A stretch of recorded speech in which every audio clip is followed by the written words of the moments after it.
Video like जरूर कर लीजिए और ऐसे वीडियो लगातार फ्री में पाने के लिए चैनल को तुरंत सब्सक्राइब कर लीजिए और बेल आइकन को जरूर टैप कर लीजिए ताकि आगे भी सारे वीडियो आपको मिलते रहे। यूट्यूब में फॉलो करते हैं तो प्लीज ये वाला फ्री टेलीग्राम चैनल जरूर ज्वाइन कर लीजिएगा। सारे नोटिफिकेशन सारे अपडेट यहीं पे आते हैं, ध्यान रखिए। दोस्तों, स्टडी फॉर सिविल सर्विसेज के यूट्यूब चैनल में मैं आर्या तिवारी आपका स्वागत करती हूँ। विज्ञान की ये श्रृंखला आज से शुरू होने जा रही है। आज इसका श्री गणेश हो रहा है और पहला वीडियो आप देख पा रहे हैं। पहले लेक्चर से देखना आरंभ करिए और अपनी तैयारी को एक नई दिशा दीजिए, क्योंकि छोटे छोटे ये वीडियोज़ होंगे, ज़्यादा लंबे नहीं होंगे। आप आराम से इसे कवर कर सकते हैं एक दिन में, और कई सारे वीडियो एक दिन में कवर कर सकते हैं अलग अलग सब्जेक्ट के। और पहले से ही कई सारे विषयों के ये लेक्चर चल भी रहे हैं, जैसे कि भूगोल का आप देख रहे हैं, इतिहास का देख रहे हैं, पर्यावरण का भी लॉन्च कर दिया गया है, और बाकी जितने सब्जेक्ट बच गए हैं उनके भी आएंगे। तो इसमें अधिक परेशान होने की आवश्यकता नहीं है। जो मिल रहा है उसे कवर करते जाइए। ये फ्री इनिशिएटिव आप ही लोगों के लिए चलाया जा रहा है, तो इसका पूरा लाभ लीजिए। जितना अधिक से अधिक आप देख सकें, दूसरों को दिखा सकें, बेहतर होगा। तो चलिए शुरू करते हैं। सामान्य विज्ञान यानी कुल मिलाकर विज्ञान, जो कि है विशेष ज्ञान। तो विशेष ज्ञान किन अर्थों में है? इसे क्रमबद्ध तरीके से पढ़ा जाता है। ये अत्यंत व्यवस्थित होता है और उतना ही संगठित होता है। क्रमबद्ध, सुव्यवस्थित और सुसंगठित होता है, और इसीलिए ये विशेष ज्ञान है। तो क्रमबद्ध तरीके से हमें पढ़ना भी है। पहले हम भौतिक विज्ञान देखेंगे, ठीक है। प्रकृति का विज्ञान वही है जिसमें कि पदार्थ और ऊर्जा की चर्चा होती है। उसी क्रम में हम रसायनों के बारे में जानेंगे, तत्वों के बारे में जानेंगे, और अंत में हम जीवों के विकास का अध्ययन करेंगे। और अगर आप ये चाहते हैं कि जो PDF आप यहाँ देखते हैं, जिसके आधार पर ये सारी भाषणबाजी होती है, तो वो PDF आपके पास हमेशा रहे। साथ में कोई ऐसा मेंटर रहे, ऐसा गुरु रहे जो कि आपको हर समय नई दिशा दिखाता रहे। जब आप कहीं भटकाव महसूस करें तो उससे तत्काल संपर्क कर लें, अपने डाउट क्लियर कर लें। तो उसके लिए आप हमारे पेड कोर्सेज ज्वाइन कर सकते हैं। नंबर दिए हुए हैं, आप चाहें तो संपर्क कर सकते हैं। और अगर वहाँ जुड़ने की इच्छा नहीं है तो आप यहाँ से हमारे जितने भी फ्री वीडियोज़ हैं उनका लाभ ले सकते हैं। तो आइए शुरू करते हैं। और शुरुआत का जो हमारा इसमें तरीका है, PCS वाले जब UP PCS का एग्ज़ाम नज़दीक था तो हमने कई सारे साइंस के लेक्चर दिए थे। तो उसमें हमारा तरीका था कि हम सीधे सीधे थ्योरी पर आते थे। लेकिन यहाँ थ्योरी में आने से पहले हम जो PYQs हैं उन्हें देखेंगे, क्योंकि कोई भी मार्गदर्शक आपके साथ हो, कितनी भी महंगी कोचिंग आपने ज्वाइन की हो, लेकिन जो PYQs होते हैं यानी प्रीवियस ईयर क्वेश्चंस, उनसे अच्छा मार्गदर्शक कोई हो ही नहीं सकता है। आयोग के द्वारा जो पूछे गए प्रश्न हैं उससे हमें परीक्षा का पैटर्न मालूम होता है कि किस तरह से प्रश्न पूछे जाते हैं। नहीं तो पढ़ने के लिए तो अथाह जानकारी है, सिलेबस का कोई अंत ही नहीं। और ये भी बात है कि किसी का सिलेबस 100% कंप्लीट नहीं होता है। जितना आप तैयारी में उत्तम कर सकें, उतने में सिलेक्शन हो जाए, वही संपूर्ण माना जाता है। तो यहाँ जो PYQs हैं वो आपको दिशा बताएंगे, मतलब किस दिशा में पढ़ना है, क्या चीज़ पढ़नी।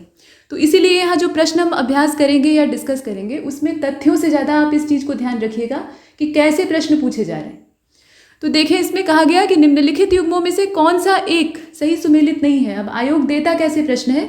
लिस्ट मिलान वाले देता है। लिस्ट मैचिंग, लिस्ट A को लिस्ट B से मिलाइए, इसमें रासायनिक नाम है, तत्व है, पदार्थ है, ठीक है, इस तरीके से। या फिर आपका एक तरफ मात्रक और एक तरफ भौतिक राशि, इस तरह से मिलान के लिए दे देगा। तो वो एक तरीका होता है। और एक ये तरीका है कि मिलान करके पहले से दिया है, जो गलती है वो आपको तलाशनी है।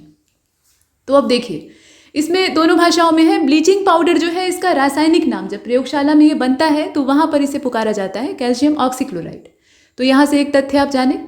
उसी प्रकार से वॉशिंग पाउडर जो है, ये सोडियम कार्बोनेट होता है असल में, प्रयोगशाला के नाम के आधार पे रासायनिक नाम इसका।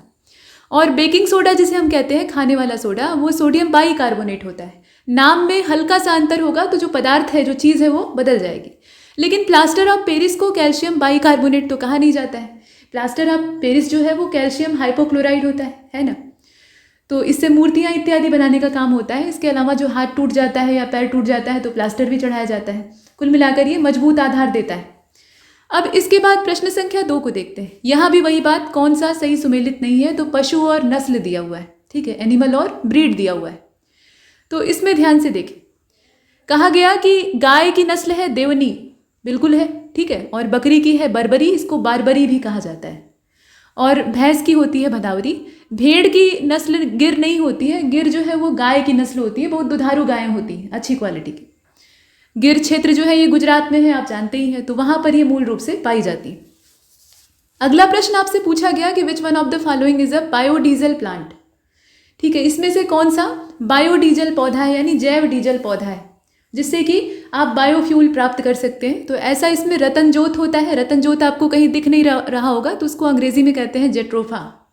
इसकी जो फलियाँ होती हैं उससे प्राप्त किया जाता है और ये विषैला होता है, मतलब खाने योग्य नहीं होता। आगे बढ़ते हैं। यहाँ देखिए इसमें लिस्ट मिलान आपको करना पड़ेगा और ये प्रश्न जो है इसमें वैज्ञानिकों का नाम दिया है और उनके जो कार्य क्षेत्र हैं वो दे रखे हैं। मतलब वैज्ञानिक है तो विज्ञान की दिशा में काम कर रहे हैं, लेकिन विज्ञान की भी बहुत सारी शाखाएं हैं। तो यहाँ देखिए बीरबल साहनी है, केसी मेहता है, पी माहेश्वरी है और MS स्वामीनाथन है। पहचानना आसान है, इसमें मिलान कर लीजिए। देखिए इसका जो बी वाला ऑप्शन है वो सही है। तीसरा चौथा दूसरा पहला, ठीक है, तीसरा चौथा दूसरा पहला। तो मिलान कर लेते हैं। बीरबल साहनी जो है ये फॉसिल मतलब जितने भी जीवाश्म होते थे उनका अध्ययन करके उससे संबंधित जानकारियों को प्रदान करने में अपना अहम योगदान देते थे। इसके अलावा आप देख रहे हैं कि जो केसी मेहता है उनका पादप रोग से संबंध है। पौधों में कौन कौन से रोग लगते हैं, प्लांट डिजीज जो होती हैं उनसे संबंध इनका है। जैसे मनुष्यों में पैथोलॉजी होती है ना, पैथोलॉजिकल लैब होती है जहाँ आप अपनी खून या तमाम चीज़ों की जांच पड़ताल करवाते हैं, वैसे ही पौधों के साथ भी होता है। कौन सा रोग उन्हें परेशान कर रहा है इसके लिए पूरी उनकी पैथोलॉजी होती है। तो उस क्षेत्र में अभिन्न योगदान देने वाले केसी मेहता है। पी माहेश्वरी को देख लीजिए। तो पी माहेश्वरी का संबंध जो है वो भ्रूण विज्ञान से है, ठीक है, एम्ब्रियोलॉजी से इनका कनेक्शन है। और MS स्वामीनाथन को तो सभी लोग जानते हैं, भारत में हरित क्रांति के प्रणेता। तो ऐसे करके मिलान करना था। आगे बढ़ते हैं। यहाँ देखिए रिंगलमैन स्केल ये एक पैमाना है, ठीक है, जैसे रिक्टर स्केल होता है या तमाम तरह के पैमाने होते हैं, तो वैसे ही रिंगलमैन स्केल जो है ये भी एक पैमाना है और इसका इसे मापन के लिए इस्तेमाल किया जाता है। और इससे नापते क्या है, तो डेंसिटी का मेजरमेंट होता है, घनत्व का मापन करते हैं। और किस चीज़ की घनत्व की बात हो रही है, तो धुएं की, ठीक है, धुएं की जो सघनता होती है, धुआं कितना घना है और कितना नुकसानदेह है वो हमें पता लगता है रिंगलमैन स्केल से। और रिंगलमैन जो है इसे खोजने वाले वैज्ञानिक थे। इसके बाद पूछा गया कि कौन सा विटामिन जो है वो जल में घुलनशील है। अब इस प्रश्न से हमें क्या सीखने के लिए मिलता है, इससे ये सीखने के लिए मिलता है कि जितने भी विटामिन हैं मौजूद हैं तत्काल में, उनमें आपको वसा में घुलनशील और जल में घुलनशील विटामिनों का वर्गीकरण पता होना चाहिए। कौन से वसा में घुलनशील होते हैं, कौन से जल में होते हैं, और साथ में जितने भी विटामिन हैं ABCD लेकर उन सभी का रासायनिक नाम भी पता होना चाहिए। मतलब उन्हें केमिकली क्या कहा जाता है और उसकी कमी से कौन सा रोग हो सकता है और इसका स्रोत क्या है। इतनी सारी चीज़ अगर आप विटामिन के बारे में पढ़ लेते हैं आपका काम बन जाएगा, कोई भी प्रश्न आप गलत नहीं करेंगे। तो ऐसे पैटर्न मालूम करना है, प्रश्नों को रटना नहीं है, सिर्फ तरीका सीखना है। तो यहाँ पर पूछा गया कि पानी में कौन सा घुलता है, तो B और C जो है ये इस प्रकार के होते हैं। अकेले B को नहीं चुना, B भी दिया है लेकिन C साथ में मौजूद है तो ये ज़्यादा परफेक्ट है। तो इससे एक चीज़ और सीखने के लिए मिलती है कि जो तुलनात्मक रूप से ज़्यादा सटीक उत्तर हो उसको हमें चुनना चाहिए। कभी कभी क्या होता है ना कि दो विकल्प हमें सही लगते हैं, लेकिन उसमें ये देखना होगा कि कौन ज़्यादा उपयुक्त है। इसके बाद अगले वाले प्रश्न को देखते हैं। ये है डॉब्सन। डॉब्सन एक यूनिट है, मतलब मेजरमेंट की यूनिट है।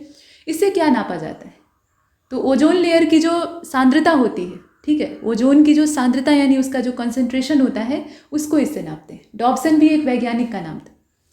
नेक्स्ट, यहाँ आप देख रहे हैं लिस्ट 1 को फिर लिस्ट 2 से मिलान करना है। दिया गया है तो इसमें कुछ अलग अलग चीज़ें, जैसे विटामिन, एंजाइम। अब इसमें से कौन सी चीज़ विटामिन है, कौन सा एंजाइम है, कौन सा हार्मोन है, कौन इसमें से प्रोटीन है, ये आपको पकड़ना होगा।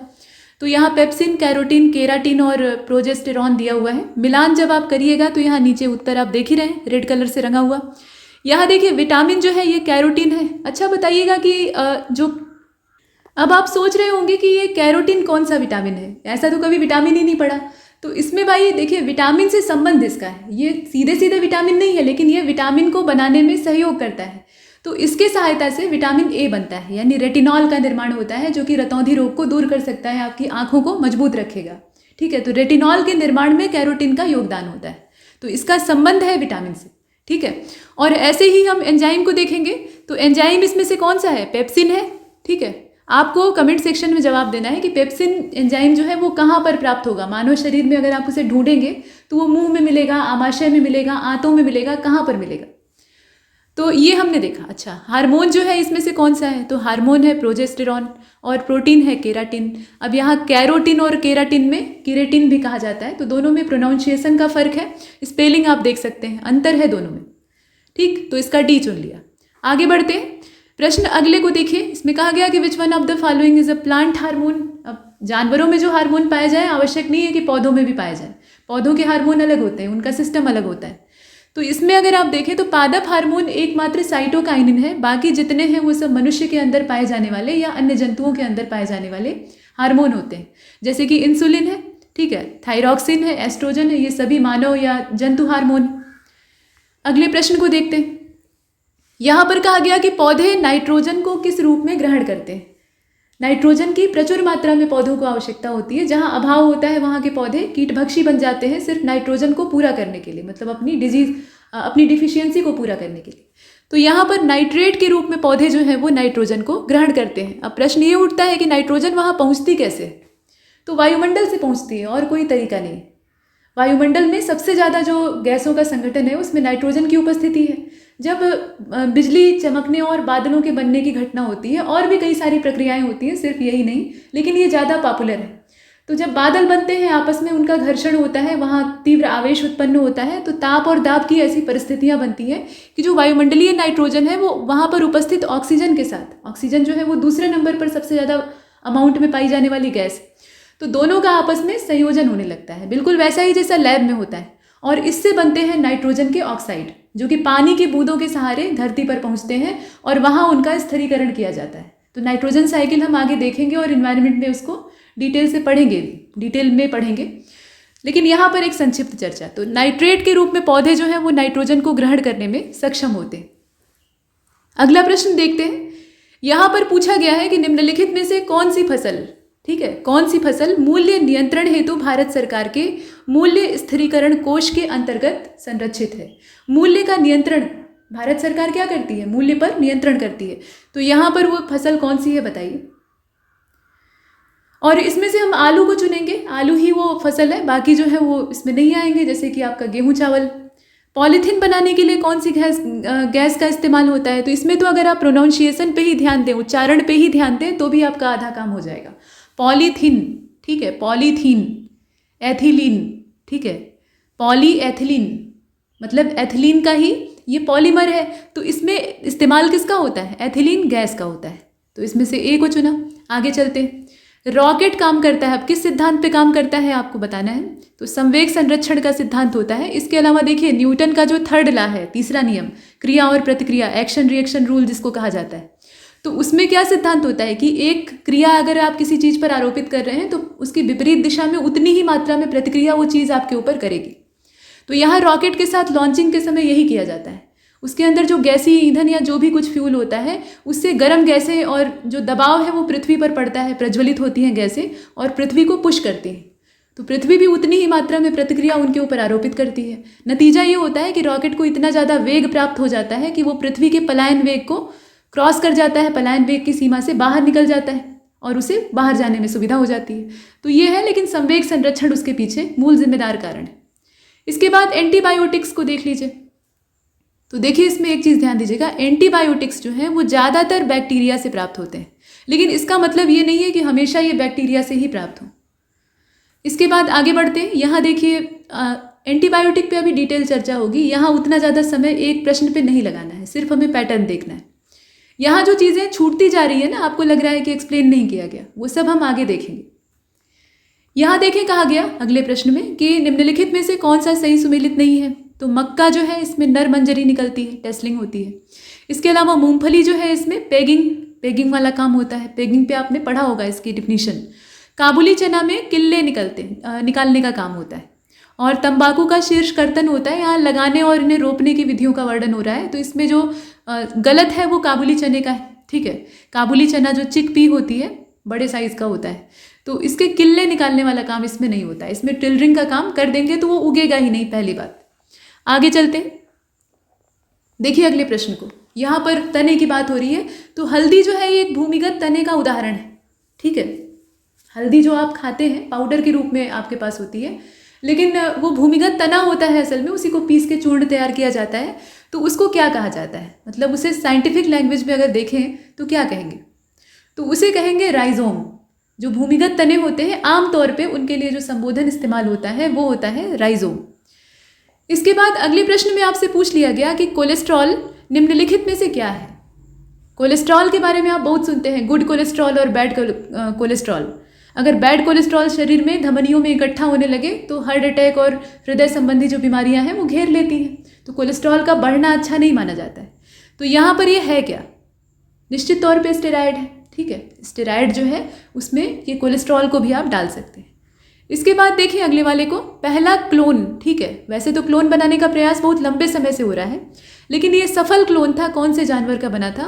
तो ये डॉली नाम का क्लोन था, जो कि असल में एक भेड़ थी, ठीक है, और ये जीवित भी रही, लंबे समय तक जीवित रही। अगले वाले को देखते हैं।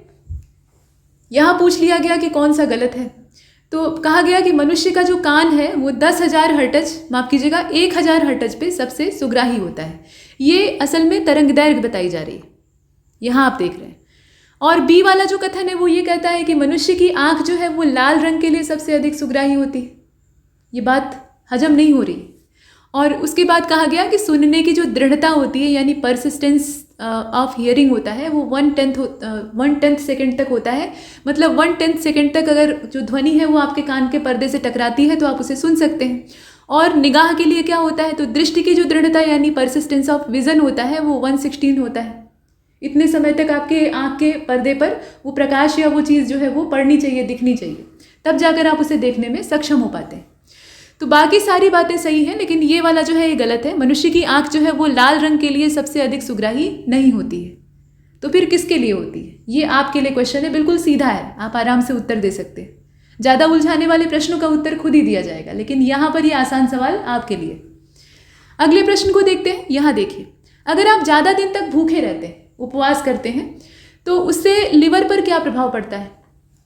तो वैसे तो जितना भी आपका पाचन तंत्र है या पाचन अंग है वो सब धीरे धीरे करके जवाब दे देंगे, लेकिन लिवर पर जो असर पड़ता है उसमें जो ग्लूकोज का संचयन है वो घटने लगता है। ग्लूकोज आपको भोजन से प्राप्त होता है, ठीक है, जो खाद्य आप लेते हैं उससे प्राप्त होता है। आप खाद्य पदार्थ लेना ही बंद कर चुके हैं तो ग्लूकोज का लेवल कम होगा, उसके बाद ऊर्जा जो है आपकी घटने लगेगी। तो ये सब है, यहाँ तक हमने देखा। और अब यहाँ से हम अपनी थ्योरी यानी जो लिखित सामग्री है उसको शुरू करते हैं। अभी तक हमने प्रश्नों को देखा, कुछ हद तक पैटर्न को पहचानने की कोशिश की। अब हर चीज़ को हम डिटेल में देखेंगे। और जैसा कि आपको शुरुआत में बताया था कि विज्ञान जो है वो क्रमबद्ध ज्ञान है। यहाँ अगर आप सिस्टमेटिक तरीके से नहीं पढ़ते हैं तो चीज़ें आपको समझ में नहीं आएंगी।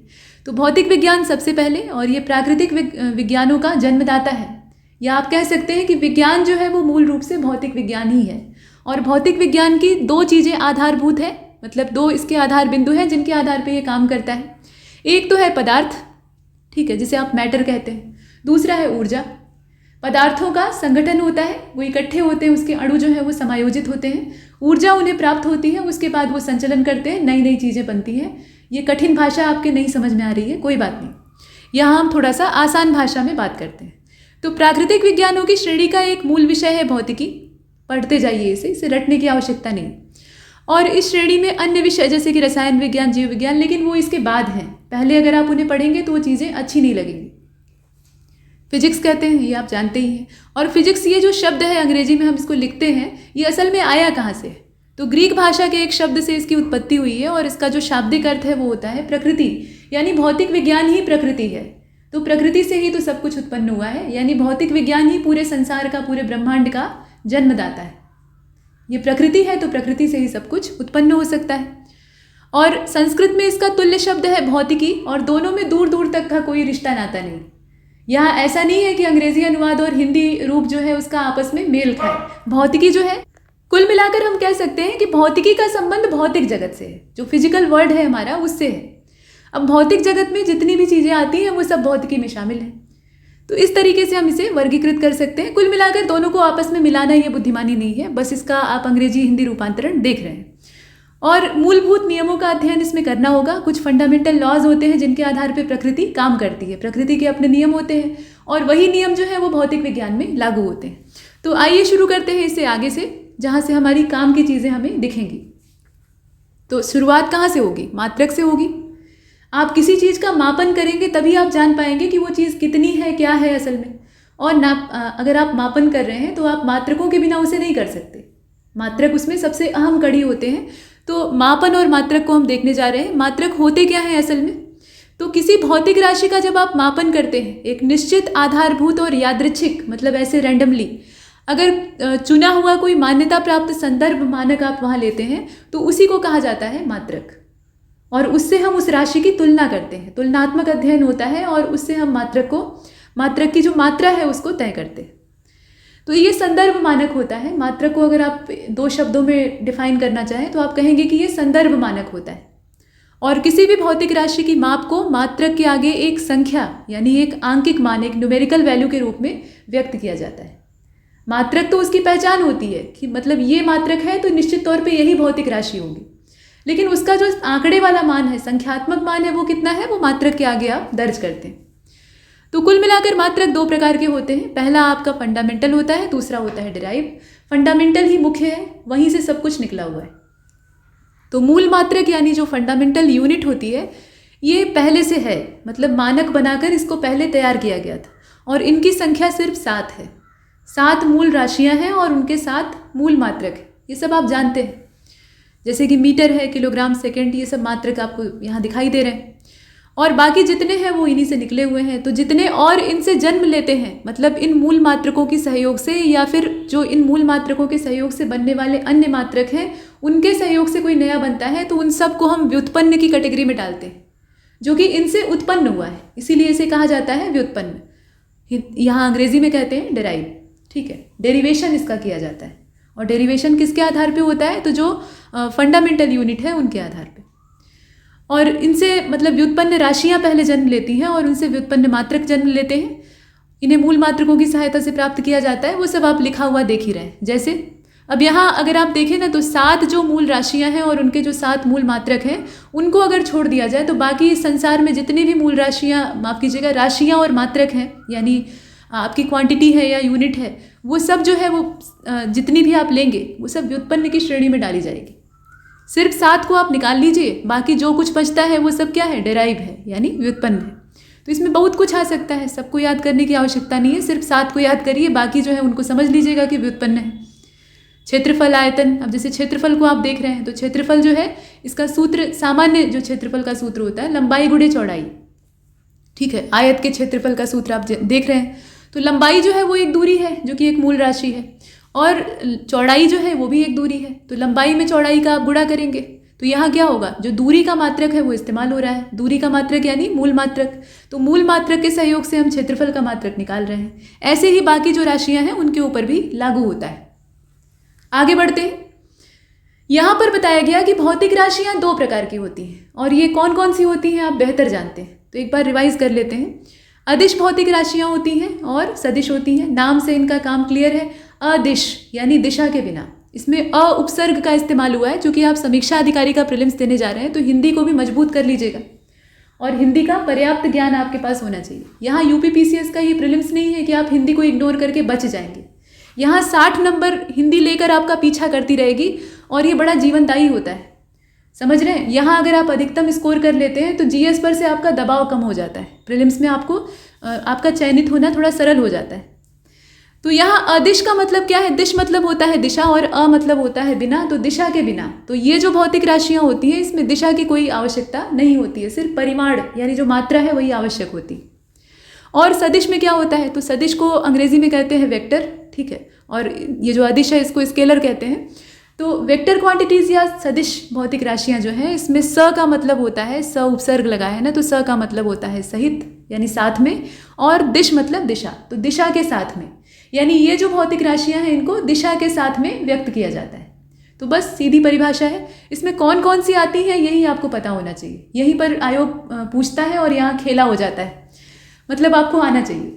तो यहाँ देखिए, जैसे लंबाई घनत्व, यहाँ इसे साफ कर लेते हैं। देखिए, लंबाई घनत्व, आयतन, क्षेत्रफल, कार्य, दूरी, द्रव्यमान, चाल, समय, शक्ति, ऊर्जा, दाब, विद्युत वाहक बल, ठीक है, मतलब इलेक्ट्रोमोटिव फोर्स, और गुरुत्वीय विभव, साथ में विद्युत विभव, इस तरह की जितनी भी भौतिक राशियां हैं वो सब अदिश होती हैं। इसमें आपको सिर्फ परिमाण ही पर्याप्त होता है, दिशा की आवश्यकता नहीं होती है। सदिश के साथ आप देख ही चुके हैं, सदिश में दिशा की आवश्यकता होती है। ऐसी कौन सी भौतिक राशियां हैं, तो इसमें आप देख रहे हैं कि विस्थापन इस प्रकार की राशि है, दूरी जो है वो अदिश राशि है, विस्थापन जो है वो सदिश राशि है। इसके बाद त्वरण, त्वरण जो है ये भी एक सदिश राशि है, इसमें भी दिशा के बिना काम नहीं चलने वाला है। बल भी एक सदिश राशि है, संवेग भी है, वेग भी एक सदिश राशि है, ठीक है। चाल जो है वो अदिश है लेकिन वेग जो है वो सदिश है। रेखीय संवेग, कोणीय संवेग, दुनिया भर का संवेग, जितने भी संवेग आ जाएं वो सभी जो है वो सदिश में ही डाले जाएंगे, उनको दिशा चाहिए होती है।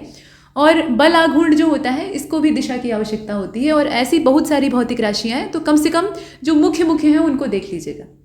तो ये यहाँ तक काम हुआ। अच्छा, जैसे आप इसमें देख रहे हैं कि दूरी जो है ये एक अदिश राशि है, इसमें आपको दिशा नहीं चाहिए, लेकिन विस्थापन जो है वो एक सदिश राशि है। अब ये हम कैसे डिसाइड करेंगे? तो मान लीजिए कि आपका यहाँ घर है और आप 10 किलोमीटर दूर परीक्षा केंद्र पर जा रहे हैं अपना एग्जाम देने के लिए। आपका आरओ का प्रीलिम्स है ना। अच्छी बात यह है कि सेंटर ज़्यादा दूर नहीं है, 10 किलोमीटर है। मतलब घर से, आपके घर से सेंटर की जो दूरी है वो 10 किलोमीटर है। तो आप एक काम करते हैं, यहाँ से अपना खा पी कर निकलते हैं बढ़िया से, समय से अपना प्रवेश पत्र वगैरह लेकर और सीधा एकदम रास्ता पकड़ते हैं और पहुँचते हैं परीक्षा केंद्र। यानी 10 किलोमीटर आप गए, ठीक है, एक दिशा में गए। उसके बाद परीक्षा दी, अपना बढ़िया काम वाम किया वहाँ पे, उसके बाद लौट आए। तो लौट आए यानी फिर 10 किलोमीटर आप चल के आए हैं। तो कुल मिलाकर आपने दूरी कितनी तय की? 10 में 10 जोड़ दीजिए, तो आप बड़े गर्व से कहेंगे कि आज 20 किलोमीटर हम चले हैं, वो भी पैदल। मतलब अगर पैदल चले हैं तो ठीक है। तो कुल मिलाकर दूरी जो आपने तय की है ना वो 20 किलोमीटर है। लेकिन विस्थापन की अगर बात करेंगे तो विस्थापन कहेगा कि आपने तो कुछ किया ही नहीं है, विस्थापन इसका 0 है। कैसे? वो इसलिए 0 है क्योंकि यहाँ आप जिस दिशा में जा रहे हैं, ठीक है, यहाँ घर है आपका, यहाँ परीक्षा केंद्र है, आप इस दिशा में 10 किलोमीटर गए और फिर उल्टे पैर इसकी विपरीत दिशा में यानी अपने घर की ओर 10 किलोमीटर लौट आए। तो इधर 10 गए यानी +10 और वापस 10 लौट आए यानी -10। अब आप बताइए +10 में से -10 यानी माइनस करेंगे तो क्या बचेगा? 0। यानी विस्थापन जो है वो 0 है। यानी अपने मूल बिंदु पर अगर आप कहीं से भी घूम फिर कर लौट आते हैं तो विस्थापन 0 हो जाएगा। तो इससे पता चलता है कि यहाँ दिशा की आवश्यकता विस्थापन में होती है। यहाँ दिशा ज्ञान हो रहा है, प्लस माइनस क्या दर्शा रहा है? दिशा को दर्शा रहा है। जबकि अदिश भौतिक राशियों में ये काम नहीं होता है। तो यहाँ तक हमने इस लेक्चर को कंप्लीट किया है, लेकिन अभी यात्रा लंबी है, हमारे साथ बने रहिए। तब तक के लिए नमस्कार।